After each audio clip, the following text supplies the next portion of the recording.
Tiba-tiba saya keliling loh, kok saya sendirian. Teman-teman wartawan sama bagian humas dari TNI AL itu sudah keliling-keliling. Ini saya sudah di bagian bawah kapal, mau naik ke atas, jalannya kemana? Tiba-tiba saya menemukan satu ruangan cukup lebar itu, pintunya terbuka sedikit. Terus saya buka. Nah, itu kalau pintu terbuka mungkin teman-teman lewatnya sini. Saya buka, kok banyak pasien, ada yang kakinya itu tadi saya lihat lagi sedang ada operasi penanganan darurat di situ. Saya langsung upload, ini kapal ini baru diluncurkan, sudah masih bersih, nggak bau macam-macam, baunya juga wangi, enak, jadi belum ada pasien.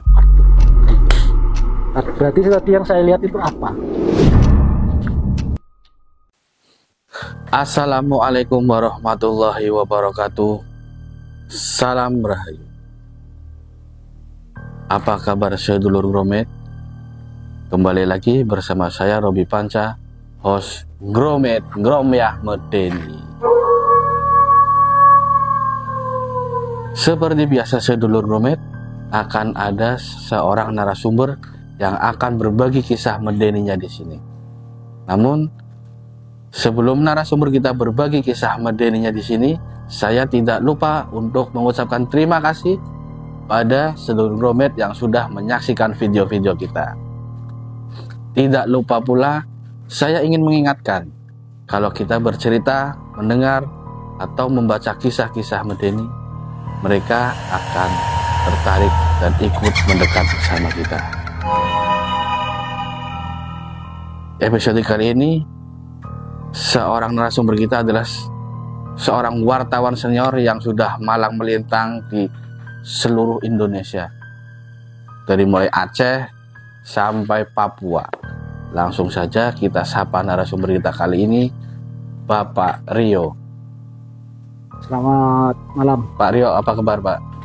Kabar? Iya ini Pak Rio, wartawan senior ini ya, pengalamannya sudah banyak sekali ya Pak. Ya baru 30 tahun saya di Suara Iya. Merdeka. 30 tahun itu baru ya Pak. Iya. Jadi biar mudah terus kan ngomongnya baru. Iya. Ini Gimana? sebelum Tentang Pak Rio berbagi Mas aja lah. Iya. Saya lebih kelihatan muda. Saya manggilnya apa? Mas. Mas aja. Oh, saya nggak enak nih.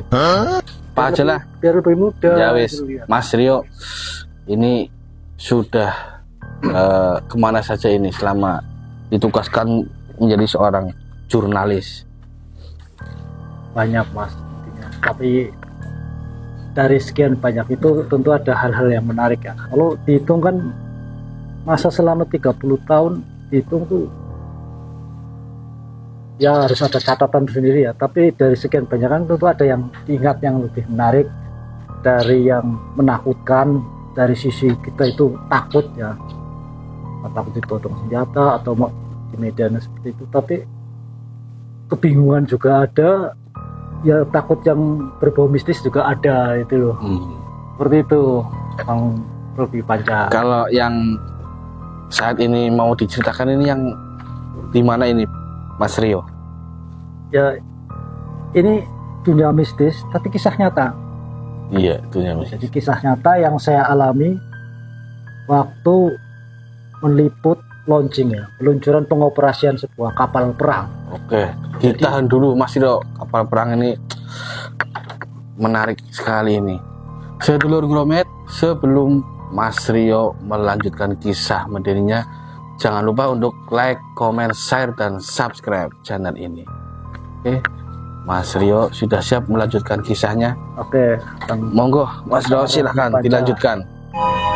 Jadi kejadiannya itu 2 hari sebelumnya, itu hari Sabtu, itu saya dibel oleh Dispenal ya, Dinas Penerangan TNI AL. Itu tahun berapa itu? 2007. 2007. Itu September 2007. Kalau pada hari Senin tanggal 17 September 2007, saya masih punya catatannya itu di Pelabuhan Tanjung Mas Semarang, itu akan diluncurkan pengoperasian kapal perang KRI Diponegoro dan KRI Dr. Suharto. Itu KRI Dr. Soeharto itu dulu kapal angkut personal. KRI Dolpele. Dalpele. Dengan nomor lambung itu 972. 972. KRI Dr. Soeharto itu 990 nomor lambungnya. Nah, itu panjangnya sekitar 122 meteran itu. Nah, kita pertama masuk di KRI Diponegoro dulu nih. Setelah di launching, disiram pakai itu air bunga sama kasalnya waktu itu Laksamana Slamet Subianto. Nah itu wartawan diajak masuk kapal nih. Pertama di KRI Diponegoro itu ada sekitar 18-an wartawan lah dari media cetak, elektronik dan televisi itu masuk situ. Termasuk dari radio juga ada. Antara dari itu ada. Termasuk Suara Merdeka, saya dari Suara Merdeka waktu itu ya. Nah, masuk di KRI Diponegoro, kita dikenalkan nih, ini loh senjatanya. Ini Exocet, Prancis itu, senjata itu. Ini kalau kata sebenarnya kalau ada ayam taruh di situ udah langsung matang, gosong ini nggak bisa kemakan itu. Kan asik di situ. Kita beralih lagi sampai ke lokasi persenjataannya dan lain-lain. Terus bergeser ke sebelah taranya lagi, itu sebelah kanannya itu masuk ke KRI Dr. Soeharto. Nah, masuk situ. Terus ya kita dikenalkan juga nih, kapal ini mampu mengangkut sekitar berapa sih kan pun, kalau orang sakit kan 400-an lebih itu ya. Mungkin kalau di ya sampai 1000 mungkin juga mampu tuh.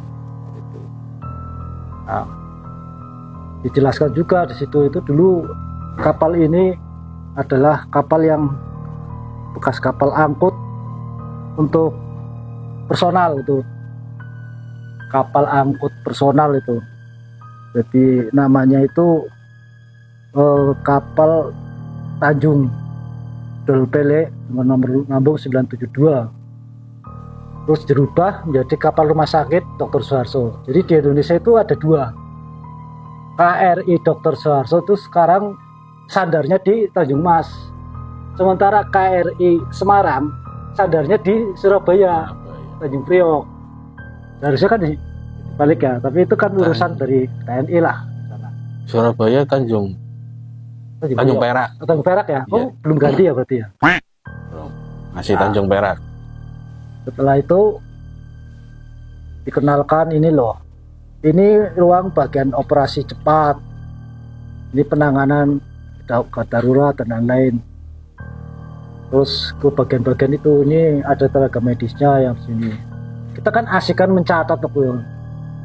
Oh ya, ini tenaga medisnya berapa, terus ini kemampuan untuk melakukan ini mana, terus macam-macam itu. Setelah itu saya saking asiknya nyatet ini ya, terus lihat-lihat kan ya itu saya lihat kapal itu besar gitu loh. Itu baru ukuran itu, apalagi kapal itu walaupun belum ada apa-apanya dengan kapal itu besar. Saya juga Indonesia punya kapal seperti ini sangat membanggakan. Tiba-tiba saya lihat ini loh, kok saya sendirian. Teman-teman wartawan sama bagian humas dari TNI AL itu sudah keliling-keliling. Aduh, ini saya sudah di bagian bawah kapal, mau naik ke atas jalannya kemana? Lewat sini mentok. Nah, tiba-tiba saya menemukan satu ruangan cukup lebar itu. Pintunya terbuka sedikit. Terus saya buka. Itu kalau pintu terbuka mungkin teman-teman lewatnya sini. Saya buka. Oh, banyak pasien. Ada yang kakinya di perban sini, kepalanya, terus ada dokter tenaga medis itu pakai seragamnya hijau-hijau kayak rumah sakit dulu, pakai masker juga. Ini itu maaf dok, saya salah masuk, nggak tahu ini ada.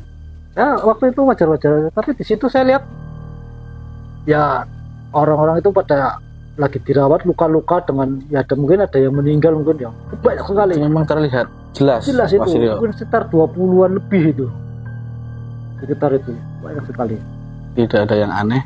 Terus iya, saya Saya kan pemandangnya kapal rumah sakit ya. Cuma kan itu baru diluncurkan ya. Nah, saya belum sempat, pertanyaannya belum sempat ke situ. Cuma oh ya, saya salah masuk kamar aja. Ruangan itu. Mohon maaf. Dokternya kalau pakai masker ya gini-gini ya nggak duga-duga aja ya. Saya lagi cari jalan keluar supaya naik ke bagian atas, kepala ke atas. Lagi bingung, ini kunci, ini harus muter. Aduh, jalan ini ada lorong. Tiba-tiba ketika saya dalam kondisi bingung ya, kalau takut sih wajar ya, semua orang punya rasa takut. Ini saya antara takut, bingung, dan bertanya-tanya jalan keluarnya itu kemana. Tiba-tiba ada seorang kayak kadet marinir itu ya, nanya sana, Mas, kesasar ya kamu ya? Iya, saya ketawa geli ya. Ya kayak orang gimana sih, bingung kesasar, tapi kesasar di dalam kapal gitu, bingung kan?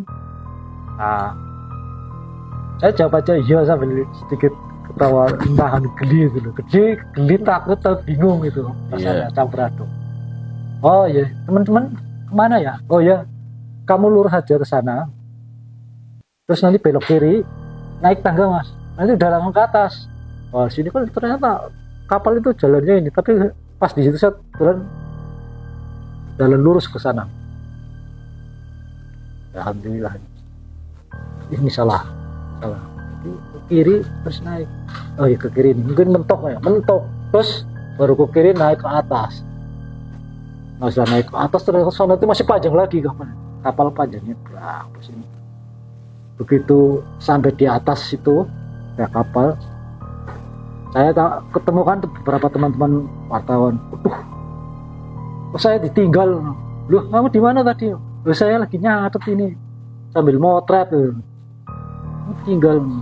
Nah, terus ngobrol sama bagian penerangannya. Dijelaskan juga, kita mendapat penjelasan kapal ini. Terus saya bertanya, Pak, ini kapal ini mampu menampung berapa orang pasien itu loh? Jelaskan itu antara 400 gila. Saya tanya lagi, kapal ini berarti walaupun sudah beroperasi, sudah menampung pasien ya? Itu tadi saya lihat lagi sedang ada operasi penanganan darurat situ. Saya langsung kaplok, kamu ini kapal ini baru diluncurkan, sudah masih bersih, nggak bau macam-macam, baunya juga wangi, enak. Jadi belum ada pasien. Berarti tadi yang saya lihat itu apa? Apakah itu penampakan goib pasien-pasien itu, orang yang sudah meninggal, tapi asli persis orang dirawat, ada dokternya, tenaga medis di situ yang lagi ngerawat, seragamnya hijau, kaki pasiennya juga diperban, sini ada luka merah-merahnya juga, yang meninggal juga ada, yang ditutup juga ada. Jangan lihat di ruangan-ruangan lagi naik ke darurat. Pertanyaan saya itu kan, berarti saya ditunjukkan hal-hal goib di situ, hal-hal yang mistis. Penasaran saya tidak berhenti tapi sama di situ. Saya tanya-tanya sama marinir yang di situ ya, orang TNI AL. Saya kok tadi melihat orang dirawat, operasi itu tangani darurat, tapi kata orang-orang dari Dispenal Mabes TNI AL itu kapal ini belum menerima pasien, masih baru. Nah, kalau batin saya, kalau saya bertanya dengan wajar seperti itu, jawabannya mungkin belum gitu. Nah, akhirnya saya tanya lagi, itu ceritanya gimana? Kapal ini pernah bertugas di mana saja? Kan dari Tanjung Delpele berubah nama jadi Dr. Suharso. Oh ini mas, tahun 2024 itu Desember kalau nggak salah ya, itu 2024 atau pokoknya kasus kejadian tsunami Aceh. Kapal ini pernah ditugaskan ke sana. Itu mengangkut, sempat membawa orang-orang yang sudah meninggal terapung di laut. Juga yang di darat itu menangani kasus itu. dan apa itu roh-rohnya dari itu masih. Tapi yang jelas itu kisah nyata yang membuat saya itu kadang bingung, kadang beli kok orang lagi kerja kok dilihatin hal seperti itu. Tapi itu sisi lain dari kisah kapal KRI Dr. Soeharto 990 itu, pas itu peluncuran itu kisah ini kapal hantu lah dalam tanda petik gosip itu pernah juga dimuat di halaman pertama Suara Merdeka pada tanggal itu. Mungkin sehari setelah apa itu, karena saya peluncuran terus kita muat hal-hal yang berita di balik berita itu. Iya. Ada hal-hal seperti itu sekelumit kisahnya Bang panjang. Oke, Mas Rio, cukup menarik tadi ya kisahnya Medeni juga. Mungkin kalau saya di posisi jenengan juga nggak tahu, saya mungkin pingsan atau gimana. Nah, terima kasih Mas Rio sudah berbagi terima kisah. Terima kasih kembali Bang Robi. Mudah-mudahan lain kali bisa berbagi kisah Medeni masih lagi banyak yang perlu saya sampaikan juga. Oke, demikian sedulur Gromet, kisah Medeni yang cukup menarik yang disampaikan oleh Mas Rio. Bagi sedulur Gromet yang ingin berbagi kisah Medeninya di sini, silahkan tulis di kolom komentar atau kirim email di bawah ini. Demikian episode Gromet kali ini. Kami pamit undur diri. Wassalamualaikum warahmatullahi wabarakatuh. Salam Rahayu.